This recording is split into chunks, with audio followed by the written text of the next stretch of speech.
Hello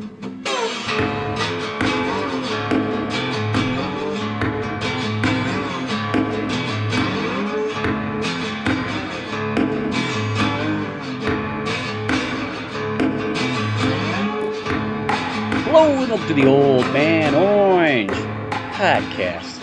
I'm Spencer Scott Holmes. I'm Ryan Dunigan. Okay. Sorry. Yeah, it's all good. I was like, already 5 seconds into it. He's 5 already on his seconds phone. in and it's fucking off. It's like, yeah, He's it's on like, his yeah, fucking phone. Ryan's talking. Yeah, he took some time. I should flip through here. This is usually where he just kind of rambles on, like, oh, dude, so here's what happened to me the other day. All right, this gives me time to check Twitter. All right. Yeah, this is the part where Ryan tells a story that nobody cares about now. Yeah, pretty much. I mean, that's the general Twitter feed about it, yeah. No, but Terminator shirt, by the way, right there. Oh yeah, check this out. That's pretty cool. I know it's all audio. I know it's all audio and not visual, but still, that's a pretty awesome shirt right there. I saw that and I'm like, dude, I need a Terminator shirt for Terminator Genesis coming out in like 2 weeks. So there's my Terminator shirt. Again, I want to say this real quick. I posted something regarding, what was it? It was I posted something regarding Jurassic World, and I mean, I don't know if you're listening, Marley. I love you. You're a good friend of mine. But I posted something about Jurassic World. This is, and out of nowhere, Marley posts something to the effect of like, "Dude, you got to see Inside Out," and I'm like, one of those things like, "Dude, we're talking Jurassic World. You just don't bust in with fucking Disney shit when you're talking Jurassic World." Yeah, who the fuck cares about Inside Out when there's a Jurassic World out there? Dude, I want to see it. I'm sure it's decent, but I mean, it's one of those things like, no, it's Jurassic World time. Don't butt in with that shit. We'll work our way to that. I'm still coming on.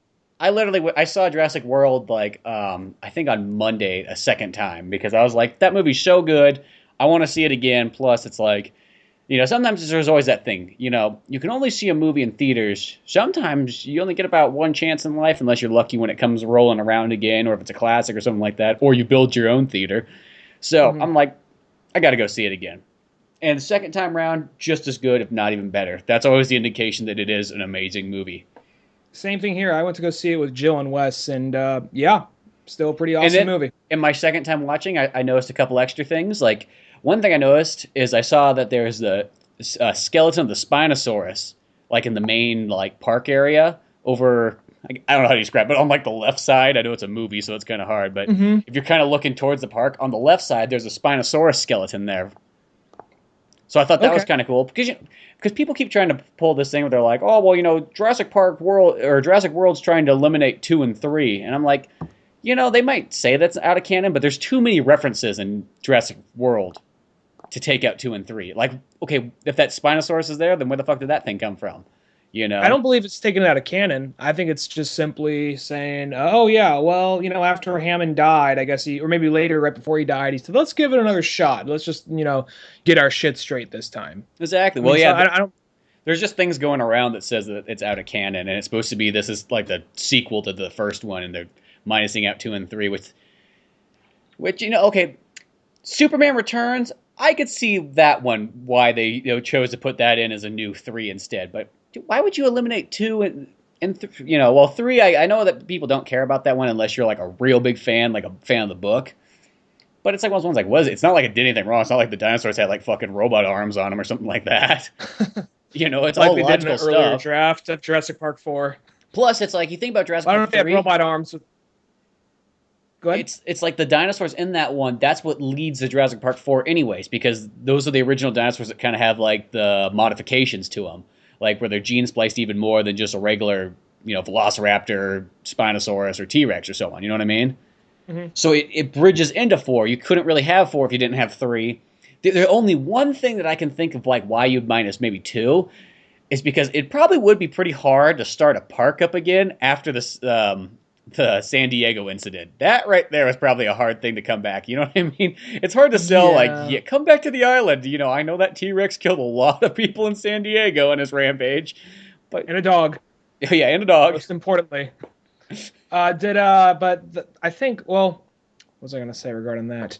I mean, I think they're still there. It's just one of those things that, you know, it's a movie. Just take it. We're already in the theater to see dinosaurs in modern day, so we can't expect that, you know, they make alterations to the law so they can reopen a dinosaur park, you know?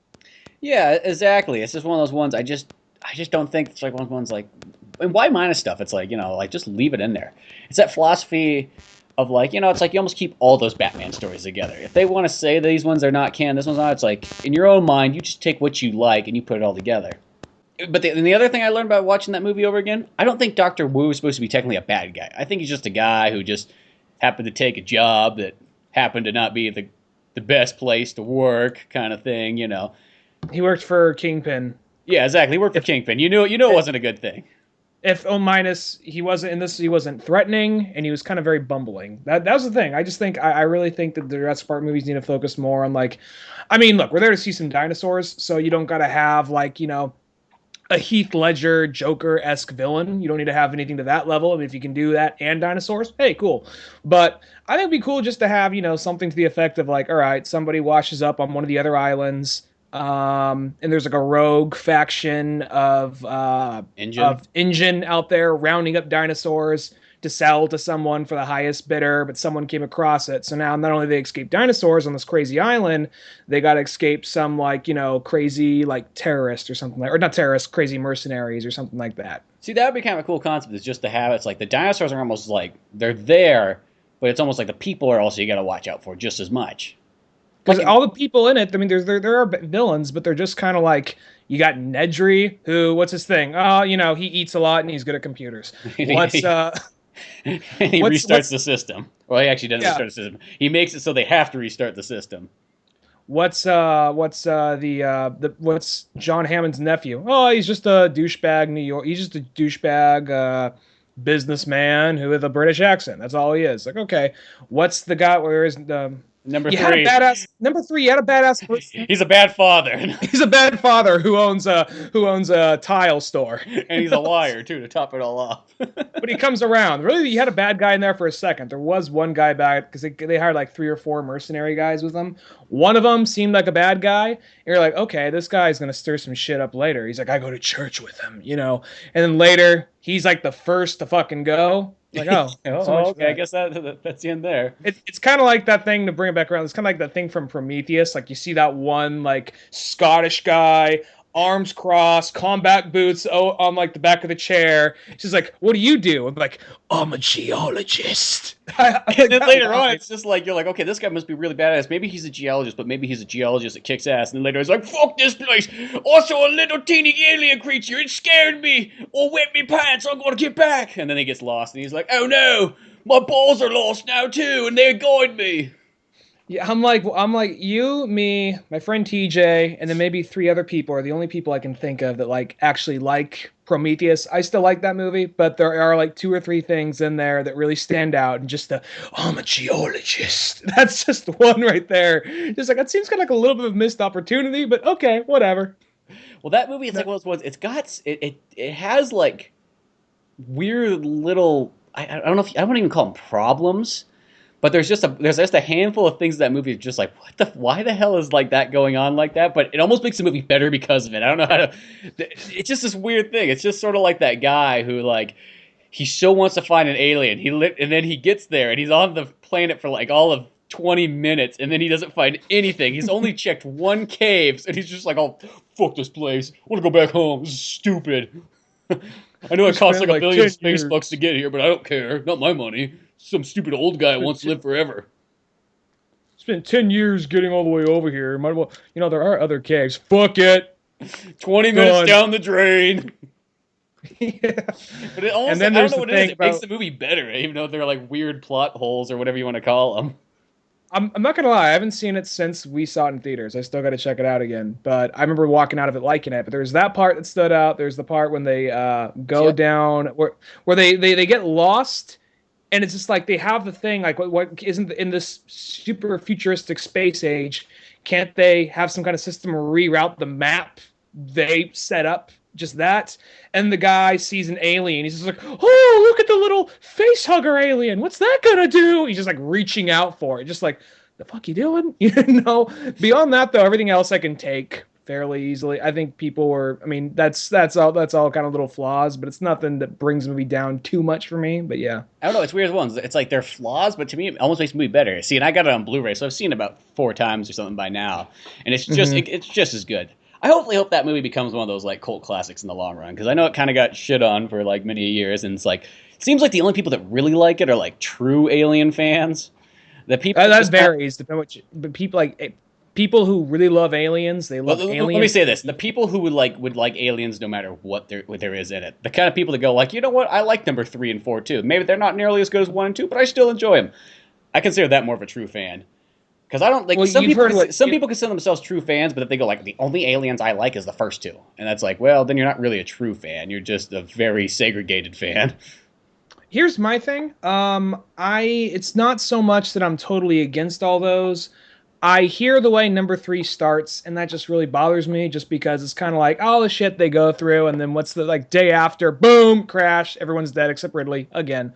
That just seems kind of shitty. I mean, I'll check it out eventually, and I hear everyone say that is the weaker one. I hear 4 is not as bad. I wouldn't mind. I mean, I'm going to check them out at some point. It's just one of those things. I love 2 so much. So it's not like totally one of those things like fuck Fincher. You know what I mean? It's one of because I like Fincher, but it is. I just think that's a really shitty way to start the movie. But I know it wasn't him. I know 20th Century Fox was kind of changing the script every day and coming in telling them what to do. But you heard what Neil Blomkamp's doing, right? No, I didn't. I'm surprised you haven't heard about this. I'm not sure if it's him or if he hired some people to do it, but he presented some cool concept art like, hey, wouldn't this be cool if Alien 3 got remade or got re-envisioned? Wouldn't this be cool? And it basically showed Sigourney Weaver kind of like in like sort of a space jockey, kind of like attachment-like suit. She looks a little older. Is it Michael Biehn? Michael Biehn is the guy from Terminator? Yeah, Michael, and he was also Hicks, right? Yes. Yeah.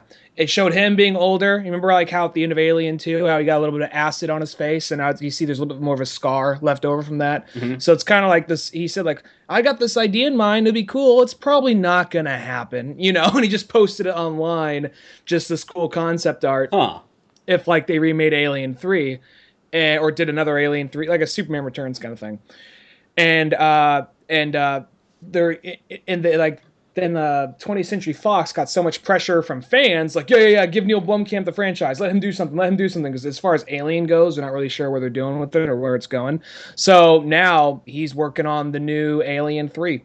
Well, I think if there's a guy to choose, I think that guy's the perfect guy because he really knows his sci-fi well enough. So just give him Alien. I'm going to call it Alien 5. I don't know what I know it sounds like it's like an Alien 3, but let's just call it Alien 5 for the moment. Why not? Mm-hmm. I think that's the perfect candidate. It was one of those things that he said, like, I don't know. I was just doing a little fan fiction type thing. Just threw it out there. I didn't know I was going to get this kind of response. Like, bullshit, dude. You know. It's like, yeah, I fucking know. Yeah, it's like he knows. He's like, I could get anything. It's one of those things. I mean, everyone was a little disappointed by Elysium, and only a few people like Chappie. I'm one of the few people are disappointed with Elysium. Like, what is there to be disappointed with that movie? I think because District 9, I mean, when you look at District 9, it still has a lot of explosions. It still has a lot of action in it.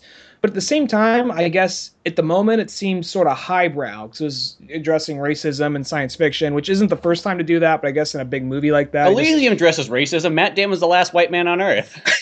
Yeah, but I think that is literally, you can put that on the movie poster, the last white man on Earth. Other than the guys, I don't really consider the guys that are like working as the police officers or whatever at the station. All the robots. the white robots. Oh, there's like 2 white guys. They all were like in like mid. There's the one guy he worked for was like in middle management at this. Yeah, there's that guy. Like I don't count those guys. And then there is the one guy who plays like every bad guy and every side character in every movie. I don't remember his name, but he was like he was like one of the bad guys from Lone Ranger. He was like the co-pilot in like Armageddon. Huh. He's like in everything. I don't remember his name. He was like the banker in Dark Knight who comes after Joker and his goons with a shotgun. He's like, you know whose bank this is? That guy. He's like, is that the guy in Dark Knight that for some reason has got the eyeliner on? Though he's like, is that the banker guy? No, you're thinking the mayor. Oh, okay, yeah, because that's like I remember just the weird things like, why does that mayor have like eyeliner on? Did he just get back from like a My Chemical Romance concert or something? Like, Mayor eyeliner, like he always that actor. I don't remember his name, but he's like in Lost. He's in a few other things. Is it like in his contract? He says, "I look, man. I just love me some eyeliner. It's like express who I am. It's Batman, right? It's all dark and gothic. I can get away with it here, right? Don't take this from me. They gave me shit about it on Lost." I always wanted to be in an industrial rock band, and I never got that dream, but it's never going away at the same time. Oh, sir, you're living the dream of being an actor. Isn't that good enough? No, it's not. I was almost the bass player to Rob Zombie. Almost. Instead, he said he wanted a woman and not me. Not me, goddammit! Doing this right in the middle of like the fucking like his audition for Dark Knight right in front of Chris Nolan. He's just like, there's something about this guy. I like him. Hire him. I don't know why I give him an Australian accent, but Elysium. Elysium. Oh, well, the thing with that guy, no, he was the guy at the beginning of Dark Knight. There's the part where they go after the bank, and there's the one banker who comes out there with a shotgun. Oh, I know it. Yeah. You know whose bank this is? That guy. He's in a bunch of movies. He was the evil CEO billionaire in Elysium, and that guy. I don't know. That was just a long ham-fist. That was just a long way just to explain who that guy was. But I think Elysium, just because that movie, it was a little bit more of like, I think people were expecting like District 9 fucking blew us away. Elysium's going to do the exact same thing. And I mean, it was kind of more of the same. It was really good, but it was still more of the same. And I think even had more action in it. See, I like Elysium more than I like District 9, and I like District 9, but I thought Elysium was just like even better, but it does kind of feel like a sequel to District 9 as well. And I'll be honest, I like District 9 more, but Elysium is still a really good movie. I still went out and got it day one when it came out on DVD. That's what I did. And then Chappie, I saw Chappie. Chappie was pretty good. I mean, it's basically Short Circuit. It's Short Circuit with balls. It's Short Circuit with like machine guns and explosions. See, look, you can really make the posters for all those movies. You can just say Chappie. It's Short Circuit with balls. Elysium, the last white man on Earth. District 9. Inner city racism with aliens. Like Elysium, the other Matt Damon movie in space. First one being Titan AE. Oh yeah, that one. I forgot. I was thinking like, what? The other Matt? I mean, like that new Ridley Scott movie where it's just like Matt Damon gets lost in space. That one's like the next Matt Damon movie in space. Anytime he goes to space, they're all somehow interconnected that way. But no, Chappie was good. I mean, it was very predictable. You knew where it was going, but it had a lot of cool action. Scenery was cool. I noticed there is kind of a thing that all Neil Blomkamp's movies have in common. Usually, the main character is someone we don't like, and kind of becomes more redeemable as the movie goes on. Except for Elysium, there's nothing wrong with Matt Damon the whole time. Well, he's a lot more selfish. I mean, he didn't bother me so much, but I mean, it was more like he was very selfish. He didn't care about other people. He just wanted to get up to space. They're always motivated by greed. Well, he was dying. I'm pretty sure that's like the one point where you're just like, fuck this, I need to live. Yeah, but I mean, it's one of those things like, look, and he didn't have time. It wasn't like it was like, oh, I got 7 years before I need to get rid of this I'll say space cancer, but it wasn't space cancer. It was Earth cancer. But in the future, everything is space cancer. Space cancer, yeah. So it wasn't like that. It was a really pressing time. So and then along the way he happened to save a bunch of people, so it worked out. Yeah, but I mean I'm saying because at some point he's presented with the thing like, oh wow, you got this special data inside you that could change everything. Just fuck it, I don't need it. I got to save myself, And then at some point he's presented, the option of like saving himself or saving humanity or like all people on Earth, and he just chooses all people on Earth. So I mean, he's not as bad as the guy in District 9, but it was a guy who was totally self-motivated. He was dying, but he was totally self-motivated, pushing everything aside just for himself. And then when push came to shove at the very end, he did do the right thing. Yeah, he finally comes around. And he kind of like goes up to him, just like, yo, I'll give you what you want. Because there is that point in the movie where he goes like, look, I'll give you guys what you want. You just got to let me get up there into space, okay? And when he gets up there, he has a change of heart, shit goes bad, and he does the right thing at the end. But for a while, he is going like, fuck him, I just want to live. So, and then like this one in Chappie, what ends up happening, I mean, granted the movie came out like 3 or 4 months ago, but Chappie, what ended up happening was it's a guy who wants to create artificial intelligence. Some gangsters that owe money to like some other gangster see this guy like, well, we got to go to him, have him make us a robot that can do jobs for us. In the process, one of the gangsters is like this girl who like treats the robot like a kid. The other one's like, no, man, no, we got to trim him to be a badass and all that. And as the movie goes on, he becomes just a little bit more redeemable by the end. But yeah, so. Hmm. Interesting. I want to check that one out. I was bummed I missed that one in theaters when it did. I know it came out on DVD not that long ago. So I'm looking to see what he does with. I mean, they were talking about him doing one like a Star Wars spin-off, which I'm sure now it's kind of like anybody can almost do a Star Wars movie. Like now we get to see the Quentin Tarantino Star Wars movie. We'll see the Neil Blomkamp Star Wars movie. Yeah. Well, Neil Blomkamp, I think he's just a perfect choice for like that Alien though. Going all the way back to that, I think he is like the ideal one. I'd like to see him do Alien. Yeah, I mean, Yeah. I think it is one of those things because now whenever they try and make like an Alien versus Predator movie, it's just kind of a bunch of like maybe Alien versus Predator isn't as bad as I remember it being. But See, it just I'll tell you this: I've seen Alien vs Predator about 3 times. I enjoy that movie. I don't think it's an amazing movie, but I enjoy it. And I'll tell you this is probably better than Alien 3. I can see that. I guess it's one of those things. It's just you kind of see it's PG-13. I just feel like it sounds so simple. It sounds so simpler, and it just doesn't come out as good as it should be. You know what I mean? Yeah, I mean, as I said, it's like most movies. It's like it's a fun movie. It's not like anything like deep. There's nothing really too much going on. But if you just take it like, hey, we're having a good time here. We're gonna watch some aliens and predators fight. And predators mostly always on top because that's just how life is. But they just need Arnold Schwarzenegger to come by and like show them up. That's that's really what we learn. Or Danny Glover, or a combo Danny Glover Arnold Schwarzenegger movie. Yeah, let's get that combo flick going. I'll be honest. That'd make a sweet Predator 3. Is just Danny Glover and Arnold Schwarzenegger team up to take down like a group of predators. And this time and they're older now. He is too old for that shit by this point. Who, Danny Glover? Yeah, I'd still watch it if he was in it. He's in a bunch. I was flipping through on Netflix. I'm like, dude, he's in a bunch of action movies. Like they made that like a Badass 2, which I never saw the first one, but it always looked cool with Danny Trejo. But there's a Badass 2 with Danny Trejo, and fucking Danny Glover's like his buddy in it. So it's just him and Danny Trejo going around kicking people's asses and whatnot. I'm like, that sounds so amazing. I haven't heard. And then Danny Glover was also in, and it had like 5-star rating. He was also in this movie that like was like a ripoff of like Expendables, where it had like all the people that you want in Expendables, but for some reason they never were. Tony Jaa? No, it didn't have Tony Jaa on it. They were mostly older actors. Okay. Huh? I was going to say like, Jackie Chan. No, it was nobody like extremely big. It was more like, okay, they had Danny Glover in it. They had Daryl Hannah in it. They had who the fuck else was it? I saw it like at the store and I'm like, I don't know, this movie could be like one of those like bad ones, but like with low quality, but just they had enough actors in it. God, there's 3 other guys in it, but I can't remember.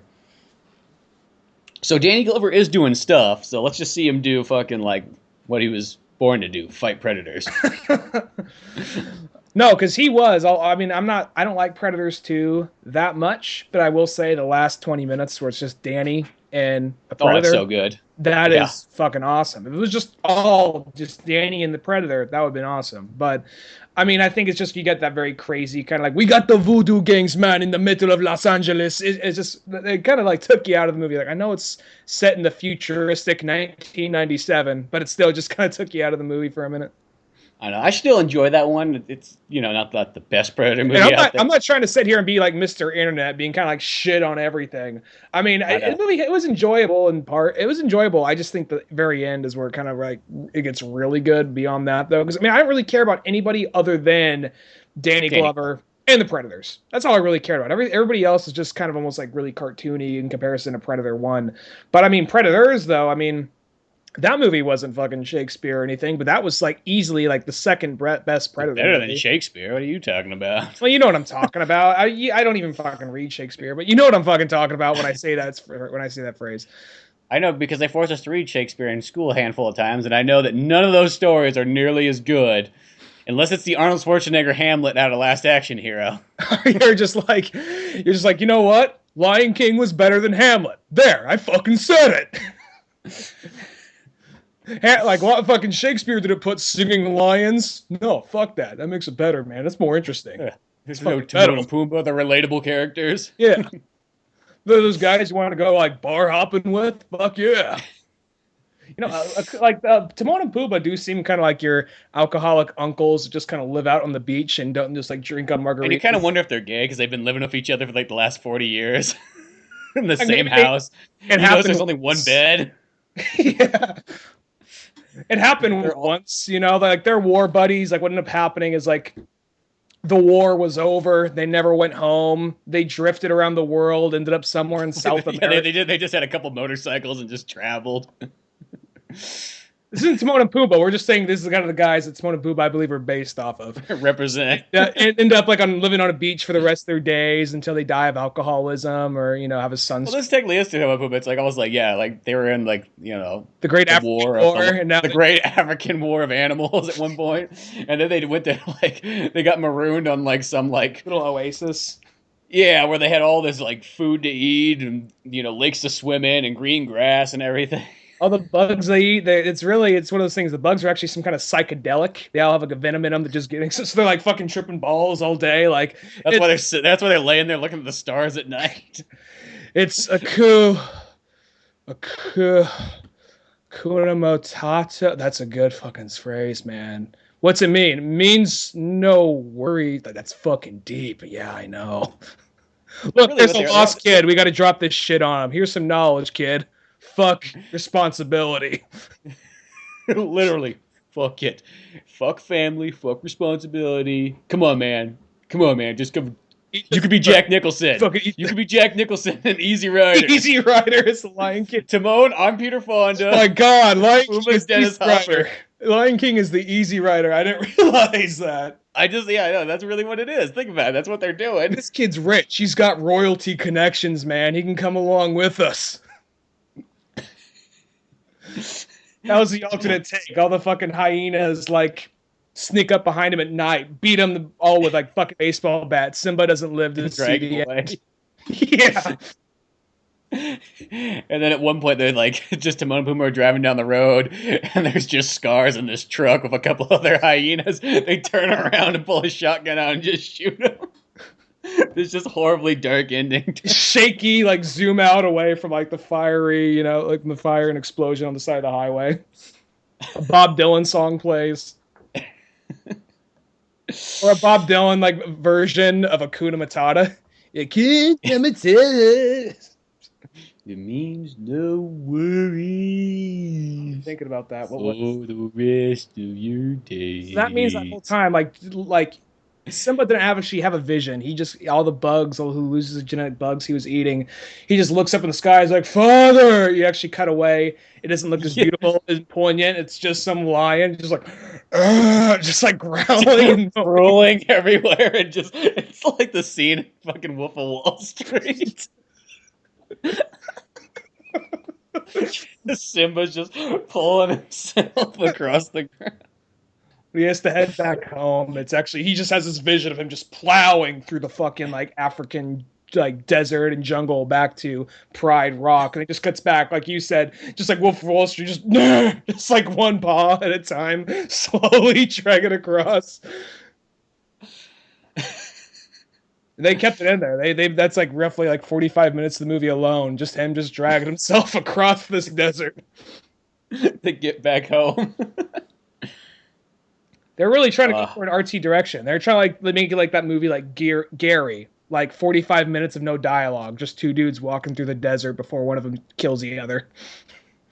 That sounds awesome. Well, that's it was a Gus Von Sant, Good Will Hunting. He made this really, it was this really weird lingering movie. It stars Matt Damon, can bring it back around, and Casey Affleck, and these two dudes just pull off to apparently it's based on a true story, I heard. These two dudes pull off, and I think they're somewhere in the Mojave Desert. They just go for a hike. It's oh, it's over here. No talking for a while. They're just these two guys just walking through the desert. And it'll have these long 15-minute shots of them just walking, no talking. Eventually they get lost. They both kind of go a little crazy. One of them kills the other, and they're just kind of walking. Sees a car, waves it down, and he's just driving. He's just riding with him in the back of the car, and just ends. That actually sounds as weird and simple as that sounds. It almost sounds kind of awesome, just for just a ballsy movie right there. Just to go out and say, "Hey, this is what the movie's gonna be." It's it is one of those things. I remember watching it, and I was like, "Something's gonna happen. Someone's gonna talk." And there are moments where he talks to himself. Someone's gonna talk. Who's going to talk? He said one sentence. That's like somebody going to see a silent picture. I think that at some point someone's going to talk. They just got to say something. I just know this is going to be the one. This is going to be the one. I mean, was it Steamboat Willie? Was it Mickey Mouse that had the first non-silent picture? Was the first? They just advertised the fuck out of it. Well, Steamboat Willie doesn't really. It has like sound effects in it. Well, I believe he said "Wallabar" or something like that. He like still made noises, and I want to say they actually Mickey still said some shit. I think maybe. I watched Or that cartoon not that long it was ago. like laughing. It was still kind of like that old silent era, but I want to say it was like laughing. Yeah, I think it has like that in it, but I don't think there's actually like dialogue in it. I think there's just like sounds.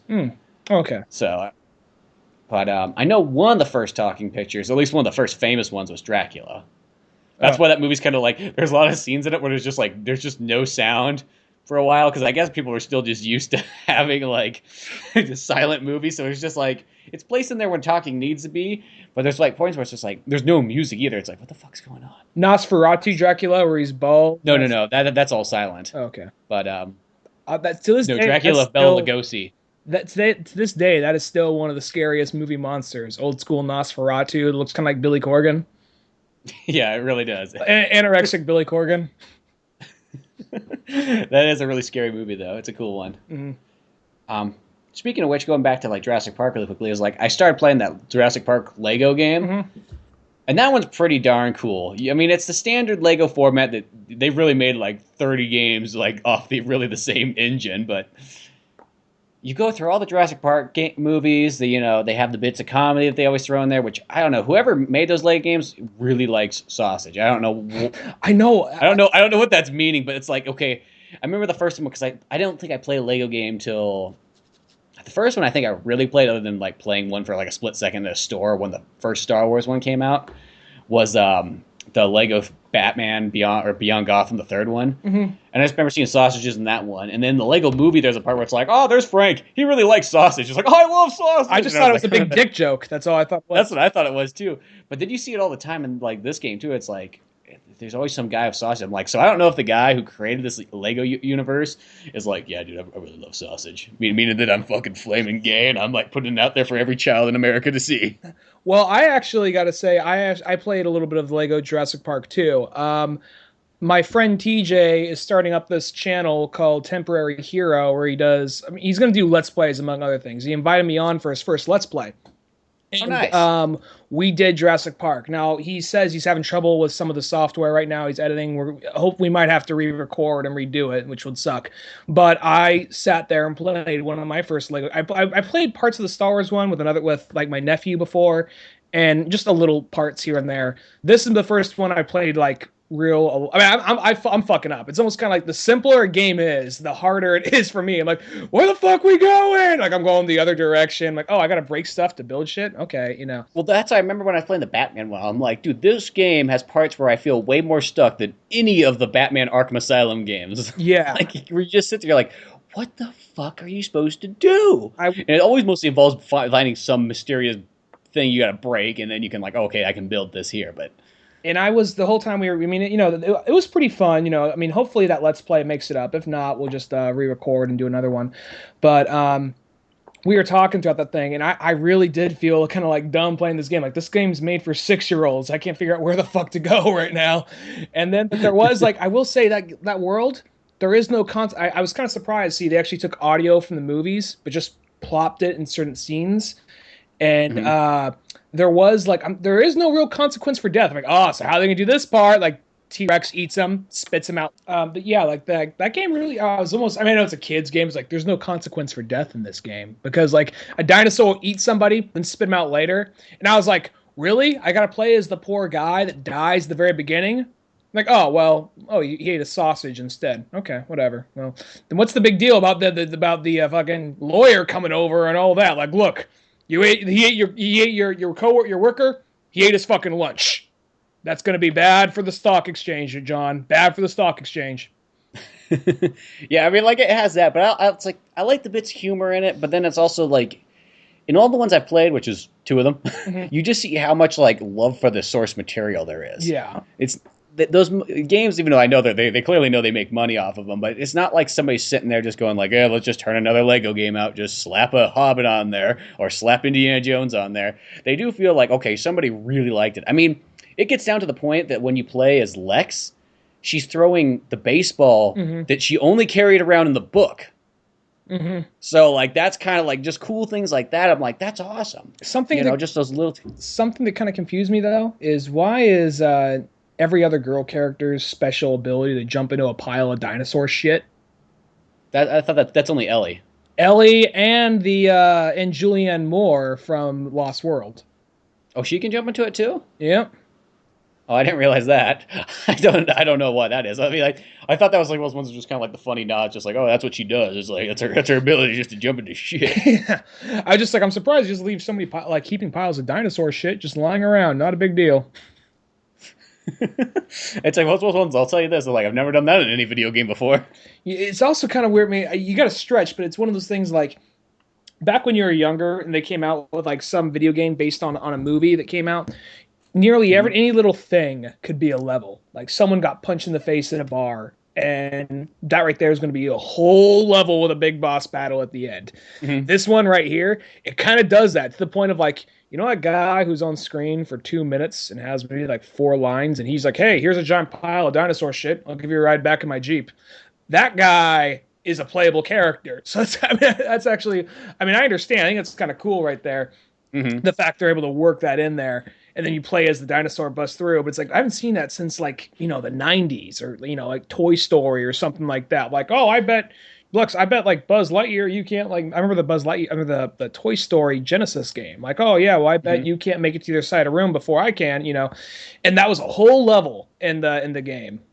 And I love that song plays. It's like dun dun dun dun dun dun dun dun dun dun dun dun dun. That game has like, you know what part's kind of scary in that game is like when you have like that nightmare scene of Buzz Lightyear and he's like just shoots and he's like, "Oh, I'm here to kill you, Woody." Yeah, that part's not in the movie. And his weakness is his knee. You have to whip him in the knee, which is a kid. Yeah. I was like, that's kind of weird, but okay. And then like I was kind of a little. I mean, when I got the game, I liked it, but I was a little disappointed that like I was only playing. Even though Woody was a favorite character, I was like, really, I can't switch off because they're friends. Why would I be fighting Buzz this whole time? Yeah, well, because the first part of the whole game is just like, fuck that Buzz guy. I'm Woody. This is my town.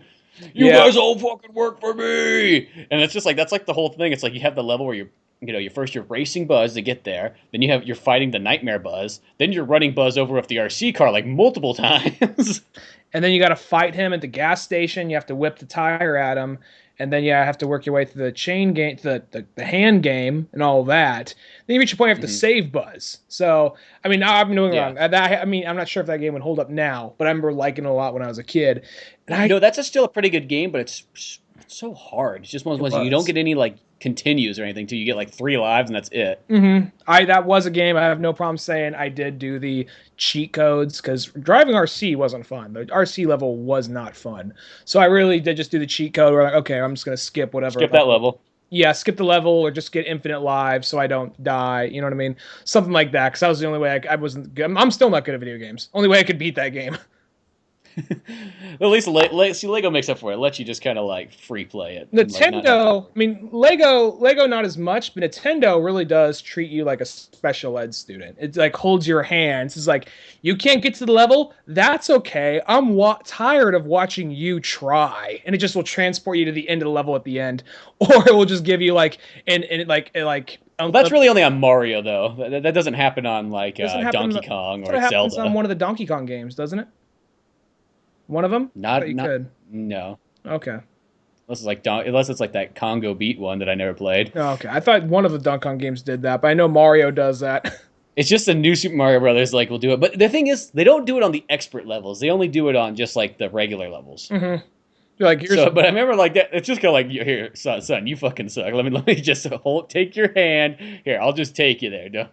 It's like Shigeru Miyamoto brings to you. Here's level for you if you're a bitch. Bitch mode. Yeah. Just a little like anime version of like Shigeru Miyamoto like pops up in the corner of the screen, gives you the double bird if you still fucking die enough in the bitch mode. Well, it's almost like one of those ones. It reminds me like Shigeru Miyamoto pops up just like a little like anime version where he's like, "Remember when we told you that Americans were too stupid and lazy to play Super Mario Brothers 2? That's why we made Doki Doki Panic into Mario for you. Looks like you guys still fucking suck." This fucking proves it. Miyamoto out. Did he play his little Zelda flute? Like a tornado comes by, picks him up. Americans are only good if you give them fucking gun. What was I gonna say? there's still some stuff. Is E3 over or is E3 still going on? No, E3 was over, I think, on Thursday. I think it was Tuesday, Wednesday, Thursday. Going back to one of our ideas, we were talking about like Star Fox prequel. They have one coming out called Star Fox Zero. And I know. I saw right when I saw that trailer, I sent it to you. Like, dude, look it. They call it Star Fox Zero, just like what we called it, except they don't have the cocaine and 70s in it. yeah, it's not set in space 70s. And like, but they do have a little thing because back when like they almost made Star Fox 2 for the Super Nintendo, it almost came out, didn't. One of the things that could happen in that is the R-Wing would turn into like a little ATST walker. It does that in this game. Even though nowadays you can just download the ROM of Star Fox 2 and play it. Oh, yeah, there's that too. I didn't know about that. They've had it for like the last like 18 years. Oh, okay, so you kids and your internets and your RAMs and ROMs, yeah. But, well, it's like a lot of the things too is like, because the second Star Fox game also had the all-range mode. That was like where it first was introduced. Mm-hmm. Yeah. But no, yeah, I know, you got to land. But I remember that trailer for Star Fox Zero, it just looks so badass because it's like, it just looks like you're playing Star Fox 64 with really awesome graphics and a bunch more new levels. It's like the Star Fox game we wanted since 1997. Mm-hmm. Or I guess after 1997. Was the original Star Fox, that was by Miyamoto, wasn't it? Yeah, I think so. Okay, because I think that was done by like their main department, like R&D 1 or whatever they call it. As far as Miyamoto goes, it's Mario, Zelda, Donkey Kong, Star Fox. He didn't create Metroid, did he? He's not Kirby. I know that he's not. I know that's done. I know that Metroid's done by the main, because there's like two, like in the old games there was like two departments. There was like the department that created like the main games, like Mario and Zelda, and I know Metroid was created in that like main one. And then there was like a secondary company that kind of made, I can't even think what they are right now, but they kind of made some of the secondary Nintendo games that eventually became popular. Mm-hmm. Like Kirby, I think, was made in the secondary department. Well, the guy that made Kirby is the same guy that created Smash Brothers. I know that. Yeah. Mm-hmm. And then, but no, I don't know. Maybe, I don't know if he made Metroid. I don't think so, because you don't really see his name slapped up on that one. So I'm going to say no on Metroid. Mm-hmm. Well, he still has a lot of big, he still has like probably like the big four right there. Mario. Well, he did Pikmin, I guess you could say, Pikmin. too. Oh, Pikmin's Pikmin, not a big one, but still a really good, fun one. Mm-hmm. And they have like, I'm trying to think what they have the Fallout 4 trailer. It just shows more for Fallout, which I'm really looking forward to. Yeah, Fallout 4 just looks amazing. Even though I was looking for some games and like I saw some good stuff, it's getting harder. I mean, I'm not trying to be like, like some shitty like teenager, like impress me, but it is getting kind of harder and harder for me to get super excited for certain games. There's a couple I am looking forward to, like there's Metal Gear Solid 5. Okay. We're going to take a quick break right here, but now a word from our buddies at Painted Black Podcast. Take a listen. I'm Pete, that's Brian. Yeah. There's Lou. We are Painted Black Podcast. We are Painted Black Comics. If you could describe the show, what would you describe it? Horribly offensive. Balls to the walls. True. A good time. I don't know. Unprofessional? I wouldn't be surprised if fucking Barney heard some screaming from next door. Right? Hey, yo, Fred, I got kicked out of the house. Can I stay with you guys for a little bit? No, Barney. We're not friends like that. You better go stay with Kazoo. Yeah. Dum-dum, you should have said yes to your wife. Can you imagine what Disney World would have been like had he lived longer? No Jews. That's the primary difference. Yeah. I feel like he funded the Nazis in some way. I can't prove it. The first fucking model of their helmet had ears on it. Oh, the Basketeers coming over the hill. What the fuck's going on? Dosan sounds like a Renaissance painter. He was the fifth Ninja Turtle. He wasn't right in the head. They didn't really bring him out too much. I'd like to fight the foot. That's probably why they had those stupid ass toppings. Bubble gum. Fuck, who let those sounds order the pizza? I want a stink bug. Who put Legos on this shit?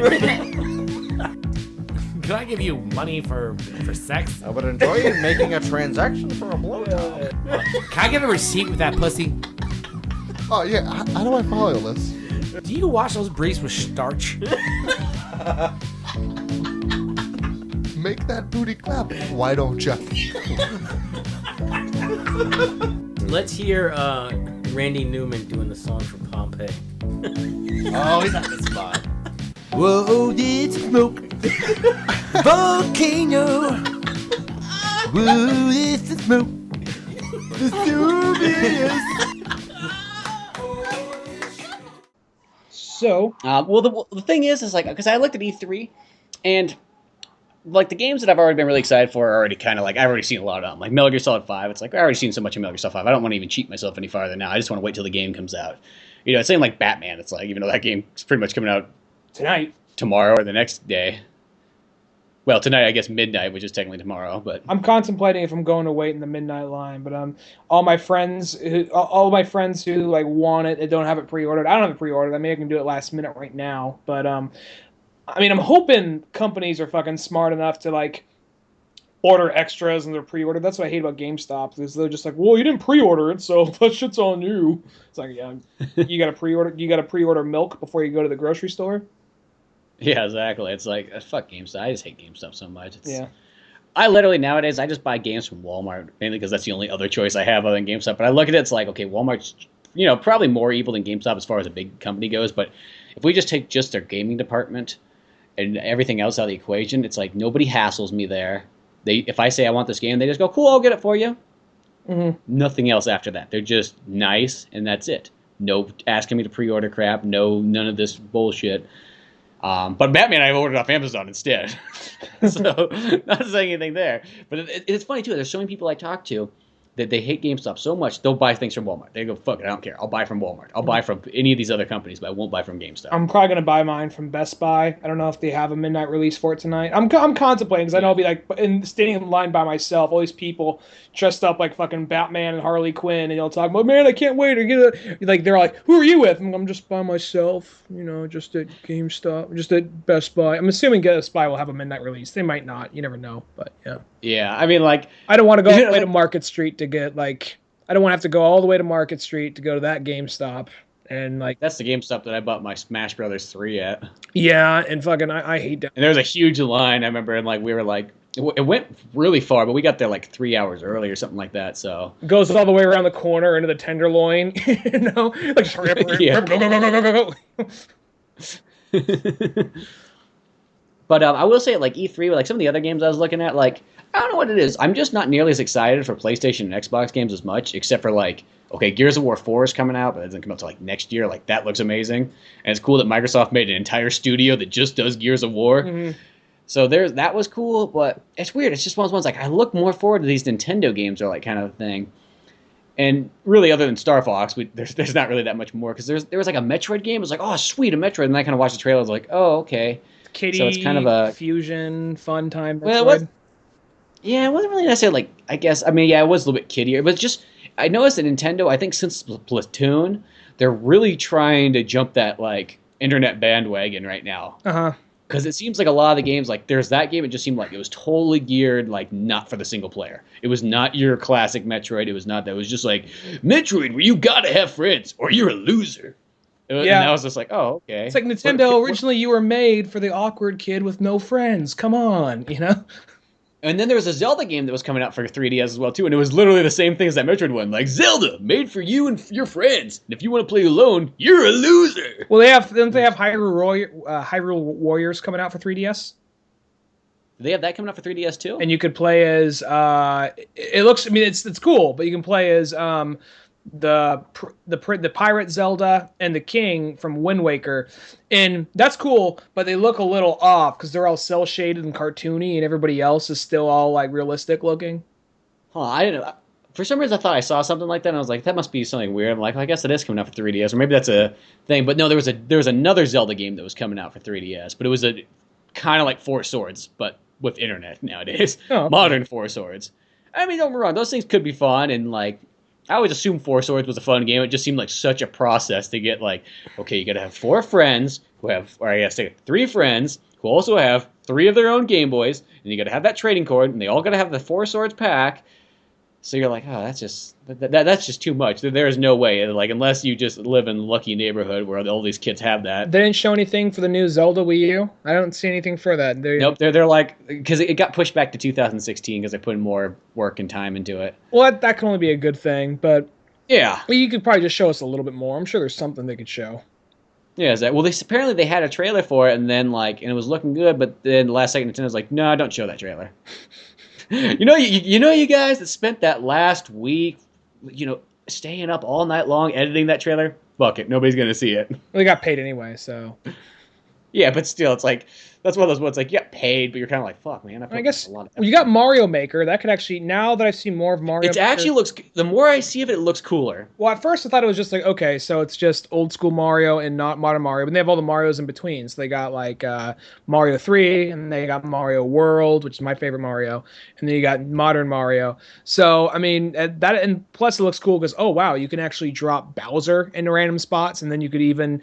Now I'm seeing okay. There's a reason to get those little amiibo things. You could actually use the amiibos in that game and play as Link in Super Mario Brothers. It's like, oh, Nintendo, you evil genius bastards. Dirty bastards. This is, I will say that even though I got more of a reason to go out and get a Wii U now because I have a PS4 and there are games coming out for it that I really want, and there's some games for it that I really like. But I go down their aisle for PS4 and I'm really seeing way more on the Wii U side, which I'm not going to say I feel bad for because Nintendo is my favorite publisher, but for a while there wasn't a whole lot, but now it's kind of like they almost stacked up way more since then.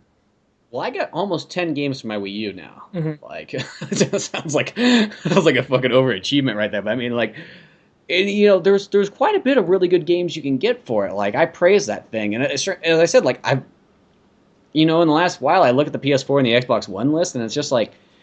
There's games that are, okay, I'll say it, they're probably fun. They just don't jump out at me as much. And I don't know what it is, too. I will say that I noticed that, like, kiddier games seem to jump out at me more than, like, really dark, mature games. I think Bloodborne isn't really jumping out at me. People are talking about how amazing Bloodborne is. So, yeah, I look at that and I just kind of go, it's probably fun. But like I just don't care. Gears and Metal Gear Solid totally jump out at me.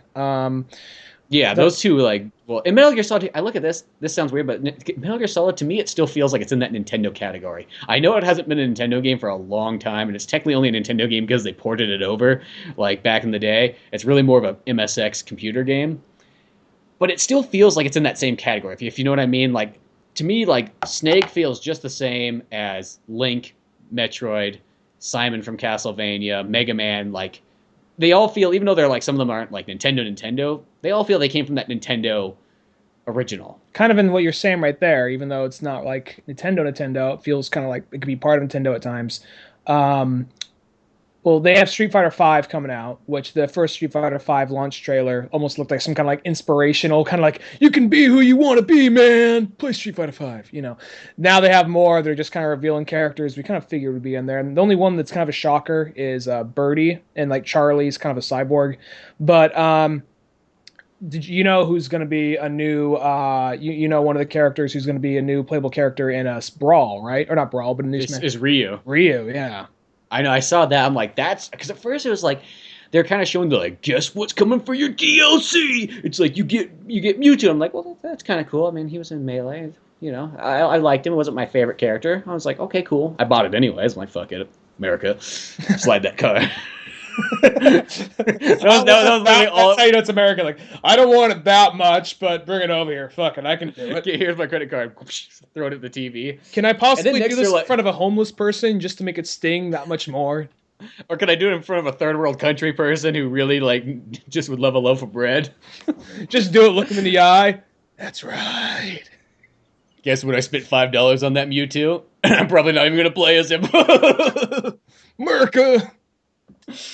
Well, then it's like, then they start announcing things. They're like, well, guess what you're going to play next? You're going to play as Lucas. And you're like, so okay. Ness with a different skin? Okay. Well, I thought I was better with Lucas than I was with Ness, in all honesty. Okay, I'm not saying against it, but just one of those ones that's just kind of like, and then they're like, well, it's like Charlie Brown and Linus. Yeah, well, they're like, now we're bringing back Roy. And you're like, okay. Roy I liked him more than Marth, but he's literally Marth with just, like, different stats. And he had a flame. And then finally, now they're like, okay, they got Ryu coming out. Well, and the other thing they do, too, is they would do something like, they release, like, these costume packs for, like, your Miis, where it's like, you could put the costume of Mega Man X or Zero on there. It's why like, don't you just make a fucking Zero? Or, like, this sounds weird, but, like, why don't you just take Mega Man and just have him wear the X costume and have Zero wear the X? I mean, it's, like, lazy, like, way to do it, but... Yeah, it just seems so weird just to, like, go, like, yeah, just Go with the distance. Don't give us the half-ass version. It's weird. It's like it's just a little over half-assed because it gives you different abilities, and at a first glance, it does look like you're playing a 0 or X or whatever on the screen. But you zoom in, so it's kind of like they were going for it, and they went above half-assed, and they just pulled out at a weird end. It was just kind of like we're like 85% done. No, we're half-assed. I feel like literally would be. We'll call it we'll call it 3/4 assed. Yeah, because it's just like you guys just had to go just a little bit more.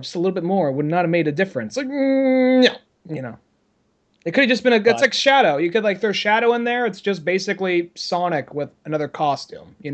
Yeah, just do that. Like that to me, it's like I know that's to some people that go, "Oh, it's half-assed." I'm like, yeah, but I get to play a Shadow, which I would never be able to play as before. But at least the upside is, I will say it probably with Brawl, because it'll probably be another 6 years till, or not Brawl, fucking Smash Bros. Wii U.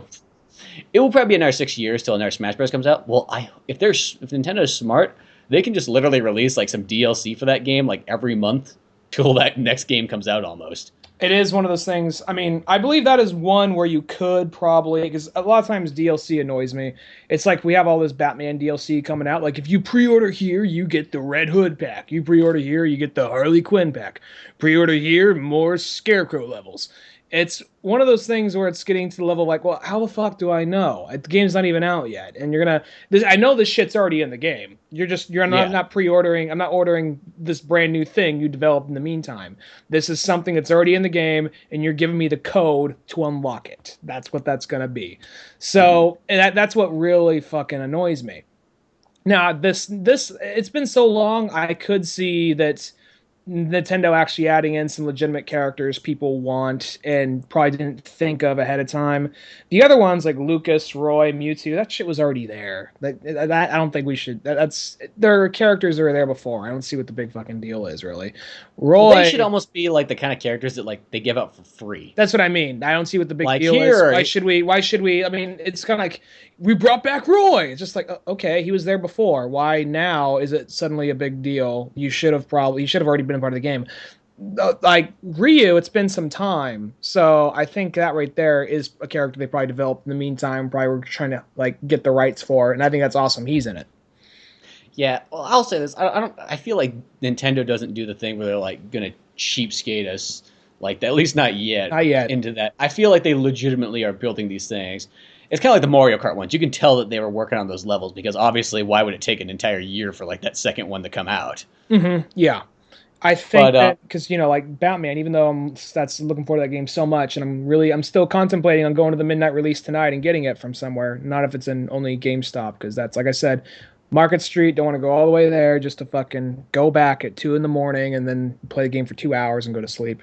Well, kind of like when I just know it's kind of when I get older. It's like unless it happens to be like, oh fuck, it's 9 o'clock. I had that game pre-ordered. Oh fuck, maybe I will go pick up the pre-order. Nowadays, I'm like, I can just wait till the next day. It's not that big of a deal.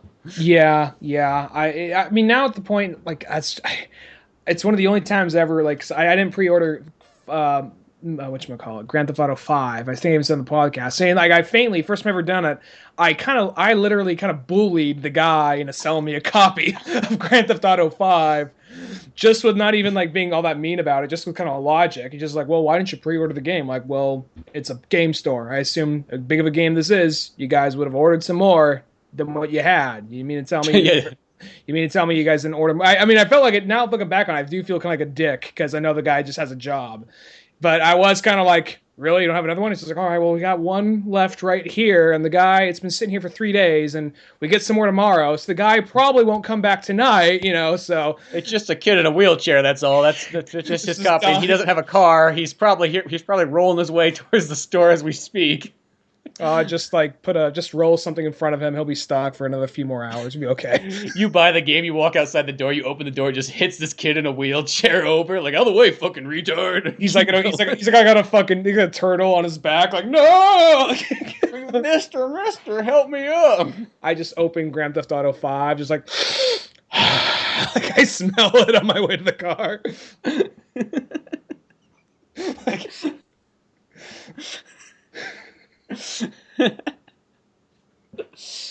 but yeah, it's one of those ones like, I just always think of that time that like when I pre-ordered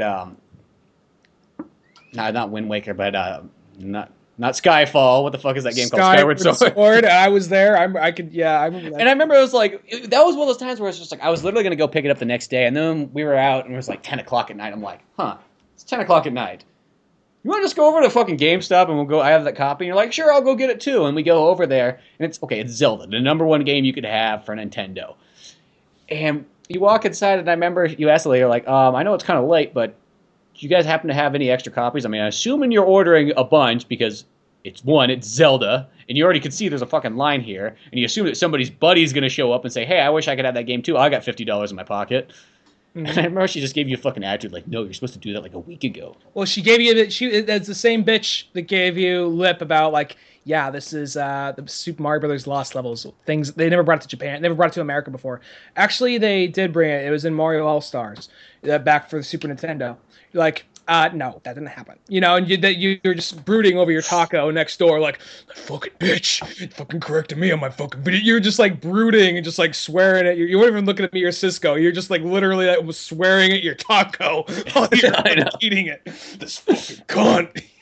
And then like that same chick, that what you just said. First off, we had to go through fucking GameStop security. There's this guy who was like probably like maybe 19 or 20. Says, all right, hands out like, okay guys, unless only 2 people in at a time. Last time we let more than 2 people in at a time, whole place got rioted. It was Mad Max everywhere. Back the fuck up. I need to see a receipt if you're gonna get in.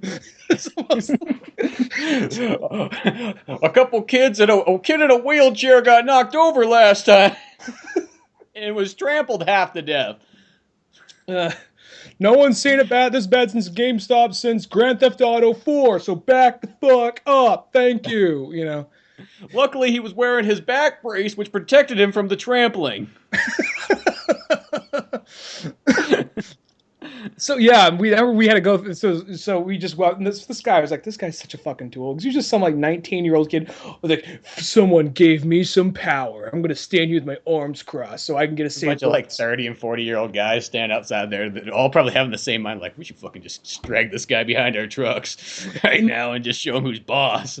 And then like this guy, he just had like this such confidence, arms crossed, looking down. I got to say those magic words. Receipt, please. So we went in there and that's what I lit from that chick. I was like, oh my fucking god, you know. Then like, I had a friend that was also working GameStop just like a little bit later. She's like, oh no, we had spare. She didn't know what she was talking about. Just like Yeah, it's just crap that they do that. Fucking GameStop, just the worst people on the planet. Yeah. Well, at least in America. Frequent topics: Batman, Clint Eastwood, once in a while Cowboy Bebop, and our hatred for GameStop. Hatred for GameStop, just always there. Well, speaking of something that was much cooler and not full of hate, I went to the Sacramento Comic Con yesterday on their final day of Sunday. And I before you go on, I gotta say I kind of hate you about that because Laura sent me a text of you dressed as green, a very good green Arrow outfit. Laura was dressed as the Huntress. And you guys were with Kevin Conroy. She's like, we met Batman! And I'm just like... And yesterday for me at work, it was one of the worst days at work for me. And I was just like, oh, I fucking hate you both so much right now. I fucking hate you both. just a picture of us with Kevin Conroy hanging out. Look, but you're not! Like, yeah, like, just like you call me like, hey, Ryan, how's it going? I don't know. Why don't you guys get your new best friend, Kevin Conroy? Oh, well, guess what? He decided to come hang out with us afterwards anyways. He just said he'd sit on with the podcast. And I got he's like, well, he's just like, don't we want to wait for your friend? Oh, fuck your friend. Oh, you can come on the show. I saw his imitation of Batman. He's a fucking idiot. Pretty much.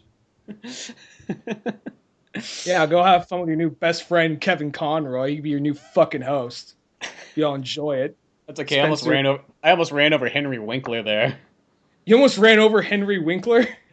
Yeah, I didn't know what it was. I was just kind of like... You almost ran over fucking Fonzie? I did. Well, not like in a car. Like, just I was walking around just like, you know...